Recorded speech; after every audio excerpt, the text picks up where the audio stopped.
ইশরাক হোসেনকে ডিএসসিসির মেয়রের দায়িত্ব বুঝিয়ে দেওয়ার দাবিতে আজও কর্মী সমর্থকদের বিক্ষোভ, সামনের সড়কে যান চলাচল ব্যাহত।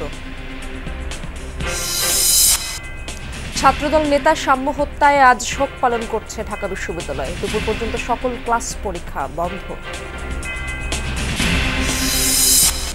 দ্বিতীয় দিনের মতো জগন্নাথ বিশ্ববিদ্যালয় শিক্ষার্থীদের সড়কে অবস্থান, ৩ দফা দাবি আদায় না হওয়া পর্যন্ত শান্তিপূর্ণ আন্দোলন চালিয়ে যাওয়ার ঘোষণা।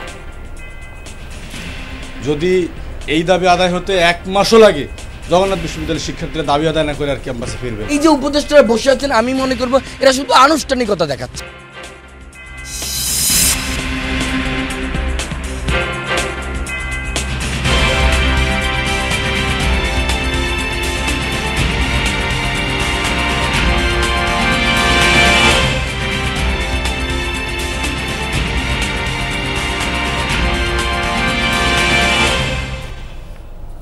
আমন্ত্রণ যমুনা নিউজে, আপনাদের সঙ্গে আছি আমি ইশরাত জাহান। এতক্ষণ শিরোনামগুলো দেখছিলেন। বিএনপি নেতা ইশরাক হোসেনকে ঢাকা দক্ষিণ সিটি কর্পোরেশনের দায়িত্ব দেওয়ার দাবিতে আজও অবস্থান কর্মসূচি পালন করছে নগরবাসী। ধারাবাহিক কর্মসূচির অংশ হিসেবে সকাল 9টা থেকে অবস্থান কর্মসূচি শুরু করেন তারা। সকাল থেকে এলাকাবাসী মিছিল নিয়ে ঢাকা দক্ষিণের বিভিন্ন ওয়ার্ড ও থানা থেকে এসে জড়ো হতে থাকেন নগর ভবনের সামনে। বিক্ষুব্ধ ঢাকাবাসী অবিলম্বে ইশরাক হোসেনকে মেয়রের দায়িত্ব বুঝিয়ে দেওয়ার দাবিও জানান।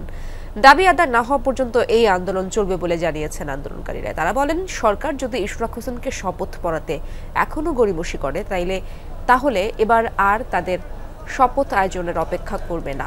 এবার জনগণ নিজেরাই তাদের মেয়রকে শপথ পড়িয়ে মেয়রের দায়িত্ব বুঝিয়ে দেবেন। নগর পিতা হিসাবে, নগরায়ন হিসাবে আমাদের ইশরাক হোসেনকে অবশ্যই তাকে গুরুত্বপূর্ণ সহজে তাকে বসানো উচিত। এই নগর ভবনের কর্তৃপক্ষ যদি আজকেও সাড়া না দেয়, আমরা লাগাতার কর্মসূচি দিব। আদালতের রায় দিয়েছে, সেখানে তাকে শপথ গ্রহণ করতে দিচ্ছে না। সেজন্য আমরা ঢাকাবাসী তাকে মেয়র হিসাবে আমরা দেখতে চাই। বিএনপি নেতা ইশরাক হোসেনকে ঢাকা দক্ষিণ সিটির কর্পোরেশনের দায়িত্ব দেওয়ার দাবিতে কর্মসূচি চলছে, সেই বিষয়ে জানবো। আর নগর ভবনের সামনে রয়েছেন আমার সহকর্মী আলামিন হক অহন। অবস্থান কর্মসূচিতে তারা কি বলছেন এবং সেখানকার সার্বিক অবস্থা জানাবেন, দাবি দেওয়া সম্পর্কে জানাবেন। একই দাবি তারা বলছেন ইশরাক হোসেনকে যেহেতু নানানভাবেই অর্থাৎ হাইকোর্ট থেকেও মেয়র হিসেবে ঘোষণা করা হচ্ছে, তাহলে তার শপথ গ্রহণে কেন টালবাহানা, এই কথা বলছেন। এবং সার্বিক অবস্থার কথা যদি বলি, এই মুহূর্তে আপনি দেখছেন নগর ভবনের সামনে, একেবারে ভবনের সামনে তারা অবস্থান নিয়েছেন, যে কারণে যে সড়কটিতে তারা এর আগের ঘন্টায় আমি দেখিয়েছিলাম অবস্থান নিয়েছিলেন, সেখানে কিন্তু সীমিত পরিসরে যান চলাচল শুরু হয়েছে। মেঘলা আকাশ, বৃষ্টির একটু শঙ্কা তৈরি হয়, নেতা কর্মীরা ভিতরে ঢুকে গেছেন। এখানে রয়েছে ওয়ার্ড বিএনপির নেতাকর্মীরা তো আছেন এবং তারা নানানভাবে এসে সমর্থন জানাচ্ছেন। আমরা দেখছিলাম সকাল থেকে সামনে সড়কের যে গাছগুলো রয়েছে কিংবা আশেপাশের প্রায় 1 কিলোমিটার জুড়ে মাইক লাগানো হয়েছে, সাউন্ড সিস্টেম উন্নত করা হয়েছে। একই সঙ্গে আমরা দেখেছিলাম স্ট্যান্ডিং ফ্যানের ব্যবস্থা করা হয়েছিল নেতাকর্মীদের পক্ষ থেকে। এবং যে এই কথা তারা বলছেন গতকাল দিন থেকেই তারা 24 ঘন্টার আলটিমেটাম দিয়ে সড়কটি ছেড়ে দিয়ে গেছেন। আজ তারা অবস্থান নেওয়ার পরও আবারও বলছেন, যতক্ষণ না পর্যন্ত ইঞ্জিনিয়ার ইশরাক হোসেনকে এই মেয়রের শপথ গ্রহণের মাধ্যমে একেবারে পরিপূর্ণ দায়িত্ব না দেওয়া হয়, ততক্ষণ পর্যন্ত তাদের এই আন্দোলন চলবে। তারা স্লোগান দিচ্ছিলেন এবং এই স্লোগানের মধ্য দিয়ে তারা বারবারই বলার চেষ্টা করছিলেন যে এখন যে সরকার ব্যবস্থা রয়েছে, এই সরকার ব্যবস্থায় নাগরিক সেবা ব্যাহত হচ্ছে। তারা এটাও মনে করেন নাগরিক সেবাই শুধু ব্যাহত নয়, নানান কাজকর্ম অর্থাৎ টেন্ডার সব কিছু মিলিয়ে আরেকটি গ্রুপ সেগুলো করছে, যে কারণে নেতাকর্মীরা মনে করছেন তারা যেহেতু ভোট দিয়ে ইশরাক হোসেনকে নির্বাচিত করেছেন, সুতরাং এইসব কাজকর্ম করার দাবি তারাই রাখেন, যে কারণে তাদের এই অবস্থান। এখন দেখা যাক কতটা দ্রুত এর সমাধান হয়, কত দূর সমাধান হয়। ধন্যবাদ আপনাকে। ঢাকা বিশ্ববিদ্যালয়ের শিক্ষা ও গবেষণা ইনস্টিটিউটের শিক্ষার্থী শাহরিয়ার আলম শাম্যের মৃত্যুতে আজ শোক দিবস পালন করছে বিশ্ববিদ্যালয় প্রশাসন। পাশাপাশি আজ বেলা 1টা পর্যন্ত সব ক্লাস ও পরীক্ষা স্থগিত রয়েছে। বুধবার ঢাবি উপাচার্য অধ্যাপক ডক্টর নিয়াজ আহমদ খানের সভাপতিত্বে অনুষ্ঠিত এক জরুরি সভায় এই সিদ্ধান্ত নেওয়া হয়। এই ঘটনায় বিশ্ববিদ্যালয়ের পক্ষ থেকে 7 সদস্যের তদন্ত কমিটি গঠন করা হয়েছে। মঙ্গলবার মধ্যরাতে রাজধানীর সোহরাওয়ার্দী উদ্যানের মুক্ত মঞ্চের পাশে ছুরিকাঘাতে মারা যান সাম্য। এই ঘটনায় বুধবার গ্রেপ্তার হওয়া ৩ জনকে কারাগারে পাঠিয়েছেন আদালত। এদিকে সোহরাওয়ার্দী উদ্যানে রাতে অভিযানের পর উচ্ছেদ করা হয়েছে অবৈধ সব দোকান।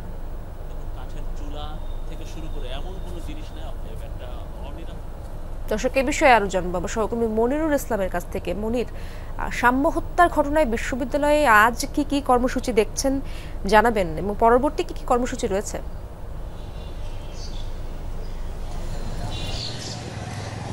জি ধন্যবাদ। আসলে আজকে বিশ্ববিদ্যালয়ে শোক দিবস পালন করছে, তাদের একজন শিক্ষার্থী খুন হয়েছেন সে ব্যাপারে, এবং এই শোকের দিবস বা শোকের কার্যক্রমের অংশ হিসেবে আজকে দুপুর 1টা নাগাদ সব ধরনের ক্লাস এবং পরীক্ষা বন্ধ আছে। তবে বিশ্ববিদ্যালয়ের অন্যান্য প্রশাসনিক কার্যক্রম, লাইব্রেরি সহ বিভিন্ন হল কেন্দ্রিক বিভিন্ন কার্যক্রম সেগুলো আছে, রেজিস্টার বিল্ডিংয়ের কার্যক্রম সেগুলো বরাবরের মতো সচল আছে।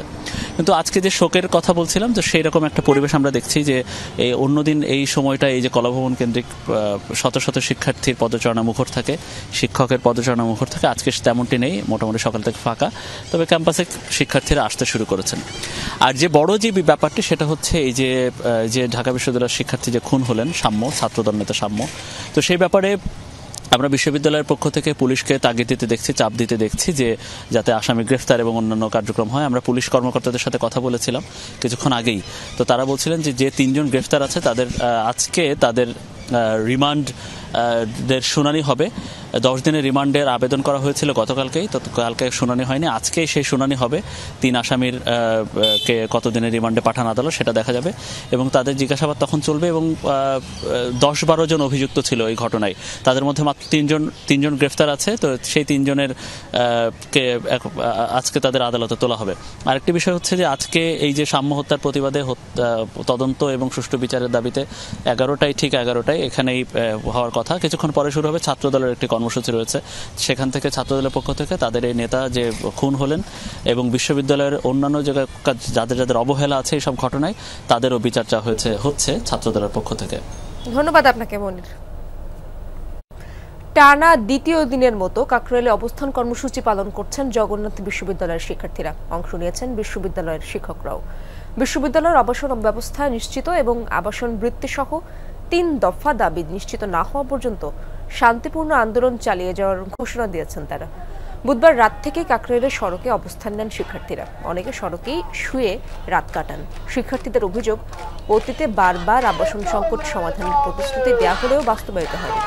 এবার প্রতিশ্রুতি নয়, 3 দফা দাবির পরিপূর্ণ বাস্তবায়ন ছাড়া ক্যাম্পাসে ফিরবেন না বলে ঘোষণা দেন শিক্ষার্থীরা। 3 দফা দাবির সাথে গতকালের আইনশৃঙ্খলা বাহিনীর হামলার বিচারেরও দাবি তাদের।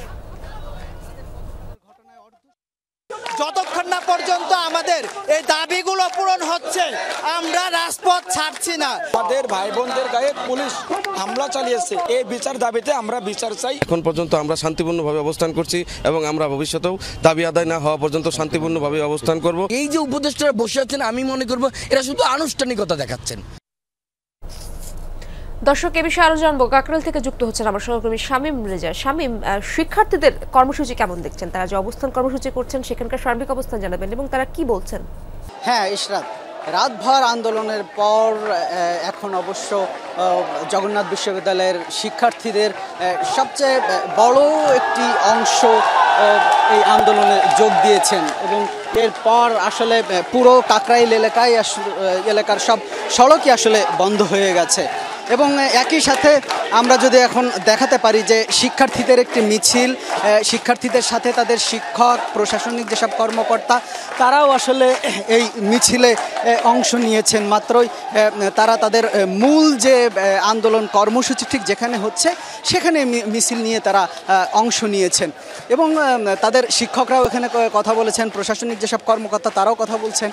শিক্ষকরা শুরুতেই বলছিলেন যে জগন্নাথের যে অবকাঠামোগত যেসব সমস্যাগুলো, বিশেষ করে আবাসিক এবং প্রশাসনিক, এই দীর্ঘদিনের সমস্যা, তবে সরকারের পক্ষ থেকে বারবারই শুধু প্রতিশ্রুতি দেওয়া হয়, কিন্তু সেই প্রতিশ্রুতি বাস্তবায়নে কোনো পদক্ষেপ নেওয়া হয় না।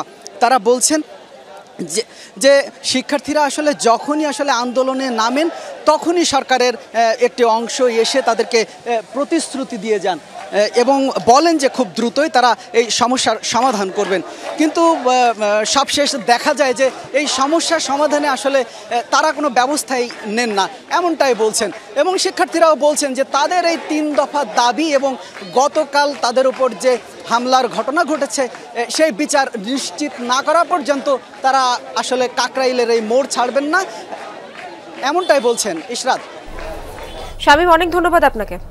জাতীয় ঐক্যমত্য কমিশনের লক্ষ্য সকলের মধ্যে ঐক্যমত্য সৃষ্টি, যাতে বাংলাদেশের রাজনীতির ক্ষেত্রে আগামী দিনগুলোতে পথরেখা তৈরি সম্ভব হয়। এই কথা বলেছেন কমিশনের সহসভাপতি ডক্টর আলী রিয়াজ সকালে জাতীয় সংসদের এলডি হলে বাংলাদেশ সমাজতান্ত্রিক দল বাসদের সঙ্গে সংলাপে এসব কথা বলেন তিনি। আলী রিয়াজ আরও বলেন, ঐক্যমত্য সৃষ্টির দায়িত্ব কেবল কমিশনের নয়, কমিশন শুধু সহযোগীর ভূমিকা পালন করছে। তিনি আরো বলেন, দেশের মানুষের আকাঙ্ক্ষার প্রতিফলন ঘটিয়ে দেশের রাজনৈতিক দলগুলোকে অগ্রসর হতে হবে। চেষ্টা চলছে একটি জাতীয় সনদের মাধ্যমে জন আকাঙ্ক্ষার প্রতিফলন ঘটানো, যাতে করে ভবিষ্যতে প্রত্যেকটি রাজনৈতিক দল লক্ষ্য ও উদ্দেশ্যগুলোকে বাস্তবায়নের পথে ভূমিকা পালন করতে পারে। প্রাথমিক পর্যায়ের আলোচনার পর যে বিষয়গুলোতে ভিন্নমত আছে সেগুলো নিয়ে গভীরভাবে দ্রুততার সঙ্গে আলোচনা করতে হবে বলেও জানান তিনি। এ সময় বাসদের সাধারণ সম্পাদক বজলুর রশিদ ফিরোজ বলেন, রাজনৈতিক দলগুলোর আলাপ আলোচনার মাধ্যমে বিরোধের বিষয়গুলো নিরসন করতে হবে। জাতির প্রত্যাশা পরিবর্তনের আকাঙ্ক্ষা পূরণ হবে এমন জাতীয় সনদ তৈরি করতে হবে। এমন একটি ব্যবস্থা, এমন একটি রাষ্ট্র তৈরি করতে পারি যে রাষ্ট্রে সকলের সমান অধিকার থাকবে, নাগরিকের অধিকার সুনিশ্চিত হবে, যেন আমরা ভিন্ন মতকে সহ্য করতেই শুধু পারি না, সেই মতকে শ্রদ্ধাও করতে পারি। দেশের শাসন প্রশাসন কাঠামোর মধ্যে যেমন পরিবর্তন লাগবে, রাজনৈতিক দলগুলোর মধ্যেও তাদের রাজনৈতিক সংগ্রাম, আন্দোলন এবং কর্মকাণ্ড সেগুলো পরিচালনার ক্ষেত্রেও পরিবর্তন লাগবে। কেবল পোস্ট গ্রাজুয়েশনেই পদোন্নতি মিলবে না চিকিৎসকদের, এজন্য ক্রেডিট বা পয়েন্ট ব্যবস্থা চালুর কথা বলছে সংস্কার কমিশন। সিভিল সার্জনের দেয়া মূল্যায়ন, গবেষণা প্রকাশনা, সেমিনার বা কোর্সে যোগদানের সমন্বিত যোগ্যতার ভিত্তিতে হবে পদোন্নতি। চিকিৎসকরা বলছেন, এই প্রস্তাবনা বাস্তবায়নে চ্যালেঞ্জ অনেক। নতুন চিকিৎসকদের চাকরি শুরু হয় গ্রামেই, কিন্তু 3 বছরের শর্ত শেষ হওয়ার আগেই হাঁসফাঁস করেন শহরে আসার জন্য। এর পেছনে চিকিৎসকদের প্রধান যুক্তি পদোন্নতি জটিলতা। শর্ত অনুযায়ী পোস্ট গ্রাজুয়েশন না করলে পদোন্নতি মিলবে না, আবার গ্রামে এই ডিগ্রি নেওয়ার সুযোগ নেই। ফলে রোগী সেবার চেয়ে সনদ জোগাড়ে মনোযোগ দেন সবাই।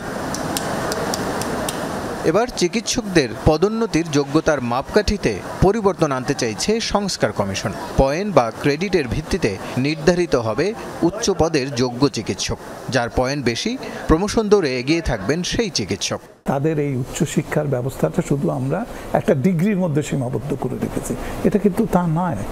উচ্চশিক্ষা মানে যে কোনো ধরনের উচ্চতর প্রশিক্ষণটাই উচ্চশিক্ষা। হ্যাঁ, ডিগ্রি একটা মাপকাঠি হতে পারে। আরেকটা মাপকাঠি যেটা হতে পারে, আপনি যখনই একটা ট্রেনিং করলেন, এই ট্রেনিংটার একটা ক্রেডিট থাকবে, যে ধরেন ক্রেডিটটা 5, তো এটার মাধ্যমে আমার একটা ক্রেডিট জমা হবে এবং সেইটার মানের উপরে ভিত্তি করে একটা কম্পিটিশন হবে। এজন্য সিভিল সার্জনকে আরও বেশি ক্ষমতা দেওয়ার পক্ষে কমিশন। পাশাপাশি অনলাইন প্রশিক্ষণ, জার্নালেও মিলবে পয়েন্ট, যাতে নিজেকে আরও বেশি আপডেট ও দক্ষ রাখতে সচেষ্ট হন চিকিৎসকরা। সিভিল সার্জনের ওই অথরিটি থাকতে হবে যে তার যে স্টাফ, তার অনুমতি ছাড়া, তার ছুটি দেওয়া ছাড়া বা শিক্ষা ছুটি হোক বা কোনো কারণে হোক, এইটা সে ছাড়া আর কেউ দিতে পারবে না। আপনি নিয়ন্ত্রণ করবেন ডিজি অফিস বা মন্ত্রণালয় থেকে, আর সিভিল সার্জনকে ঠুটু জগন্নাথ ওখানকার হেড করে রাখবেন, তাইলে তো হবে না। প্রত্যেকেরই পদোন্নতি হওয়া উচিত, যার চিকিৎসা ক্ষেত্রে অবদান আছে, অভিজ্ঞতা আছে, কর্মদক্ষতা আছে তারও ক্ষেত্রে, এবং যিনি শিক্ষাদান করছেন তার যতগুলো গবেষণা আছে, যতগুলো তার আসলে পাবলিকেশন আছে, সেগুলো আছে যথেষ্ট। কাজে দুই দিককেই আসলে একসাথে করা খুবই জরুরি ছিল। পদোন্নতির ধরন পাল্টালেও তার বাস্তবায়ন নিয়ে সংশয় আছে কারো কারো। তাদের মতে, তদবির বন্ধ করার সদিচ্ছা না থাকলে নিয়মের বেড়াজালে আটকে রাখা কঠিন। আবার ডিগ্রি থাকলেও বিষয়ভিত্তিক পদ না থাকায় আটকে যায় প্রমোশন। ক্লিনিক্যাল চিকিৎসকরা কিন্তু তাদের মধ্যে যতটুকু পদোন্নতির সুযোগ আছে জনস্বাস্থ্য চিকিৎসকদের তাও নাই। তারা ওই মেডিকেল অফিসার হিসাবে সেখানে ইয়ে করেন, মানে তারা অবসর নেন। তাদের উচ্চশিক্ষার সুযোগ, তাদের ভিন্ন ধরনের যে অভিজ্ঞতা, তাদের যে গবেষণা ভিন্ন ধরনের ক্ষেত্র, সেগুলো কিন্তু এখানে লালন করা হয় না। সবশেষ হিসেবে শহরে প্রতি ৩৯৩ রোগীর জন্য একজন, আর গ্রামে এই হার প্রতি ২,৮৮৯ রোগীর জন্য একজন চিকিৎসক। রাসেল আহমেদ, যমুনা নিউজ, ঢাকা। মধ্যপ্রাচ্য সফরে যুক্তরাষ্ট্রের প্রেসিডেন্ট ডোনাল্ড ট্রাম্পের মন্তব্যের কড়া সমালোচনা করেছেন ইরানের প্রেসিডেন্ট মাসুদ পেজিশকিয়ান। কোনো বিদেশি শক্তির কাছে মাথা নত করবেন না হুঁশিয়ারি দিয়েছেন তিনি আরও বলেন, ডোনাল্ড ট্রাম্পের হুমকিকে ভয় পায় না তেহরান। দেশ গড়তে ও শান্তি প্রতিষ্ঠায় ওয়াশিংটনের আগ্রহ কোনো ভূমিকা রাখে না বলেও দাবি ইরানি প্রেসিডেন্টের। এর আগে বুধবার জিসিসি সম্মেলনে ইরানের বিরুদ্ধে সন্ত্রাসীদের অর্থায়নের অভিযোগ তোলেন মার্কিন প্রেসিডেন্ট।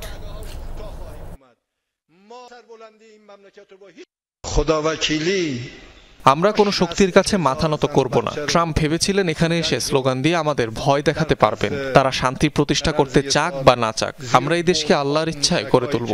বিছানায় মৃত্যুর চেয়ে শহীদ হওয়া বেশি মধুর। তিনি কি আমাদের ভয় দেখাতে চান? সেটা ইরানিদের মধ্যে নেই। সাবেক প্রেসিডেন্টকে চিরবিদায় জানাতে গিয়ে কান্নায় ভেঙে পড়লেন উরুগুয়ের first lady Laura Alonso Perez. অশ্রুসিক্ত অবস্থায় দেখা যায় বর্তমান প্রেসিডেন্ট ইয়ামান্দু আরসিকেও। বুধবার রাষ্ট্রীয় সম্মাননায় শেষ বিদায় জানানো হয় উরুগুয়ের প্রয়াত প্রেসিডেন্ট হোসে মুহিকাকে। সরকারি কর্মকর্তাদের পাশাপাশি শেষকৃত্য অনুষ্ঠানে যোগ দেন দেশটির সাধারণ নাগরিকরাও। ফুলেল শ্রদ্ধায় প্রিয় নেতাকে চিরবিদায় জানান তারা। মঙ্গলবার শেষ নিঃশ্বাস ত্যাগ করেন বিশ্বের দরিদ্রতম প্রেসিডেন্ট হোসে মুহিকা। নিতান্ত সাদামাটা জীবনযাপনের জন্য বিশ্বব্যাপী জনপ্রিয়তা ছিল তার।